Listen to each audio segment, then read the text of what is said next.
I reached Paragon 1k and switched back to Necromancer, and today we will talk about the dungeon and raid build I am using. Plus we will talk about which new legendary items we can add to this build as well. As you all know, we are going to get 6 new legendary items for each class, and one of the new Necromancer items works really well with this build. I will mention it when we are talking about essences, but before that let's check out the skills we are using for this build. First, we have Command Golem with the Pleasant Venom main add essence, which turns our Golem into Poison Golem. This one is better than Molten Golem for dungeons and raids because it increases the damage all nearby enemies take by 10%. Next, we have Command Skeletons. I think this is the most important skill of this whole build, and we have 3 essences for this one. Thanks to the No Rest No Peace essence, when Command Skeletons die, they grant nearby allies 38% increased attack speed for 3 seconds. And with the Helm essence we are using, we can kill our skeletons whenever we want, which grant us and our party almost infinite attack speed buff, which is really good. And the last essence decreases the time required to raise new skeletal champions by 57%, but we will replace this one with the new Offhand essence. Next we have Skeletal Mage. This is our main damage source. We use Dark Magus essence with it, and that makes our mages go crazy. Plus we have the Shoulder essence to increase the maximum charges by 1. And finally we are using Bone Wall with the Altar of the Dead chest essence. This essence increases our summons damage by 40% while we remain within the area. Other than that, we are using a Pants essence that increases the duration of the Bone Wall by 39%. And of course we have our primary attack, and I am using Bone Spear for that. Now let's talk about the set items. As you can see, I am using 4 pieces of Shepherd and 2 pieces of Shalbas, but that's because I don't have 6 pieces of Shepherd yet.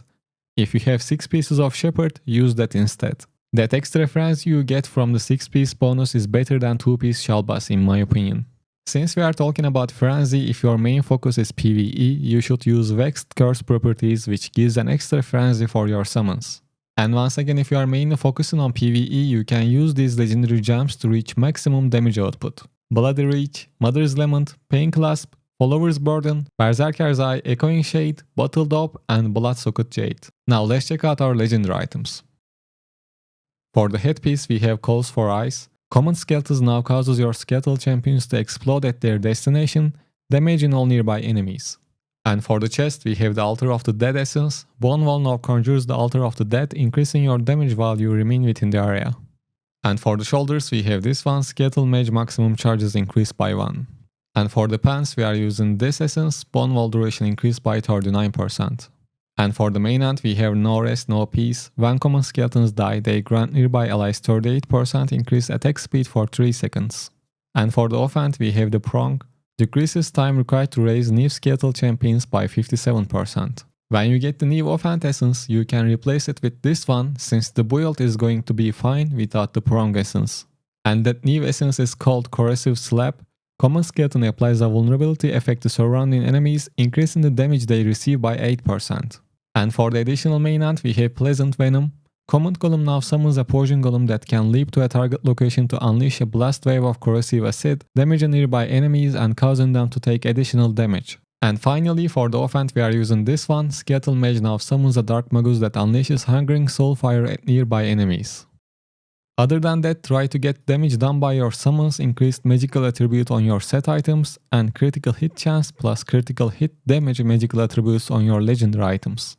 And finally, use the Weaver Paragon tree when you are doing dungeons and raids, and for the point distribution, max out your damage and armor pen first, and then you can max out your armor and potency. Of course, after that, use your remaining points on life. I think that's all I can say about this build. I already shared a very similar build to this with Overwrought a few weeks ago, but just wanted to update it with the new essences.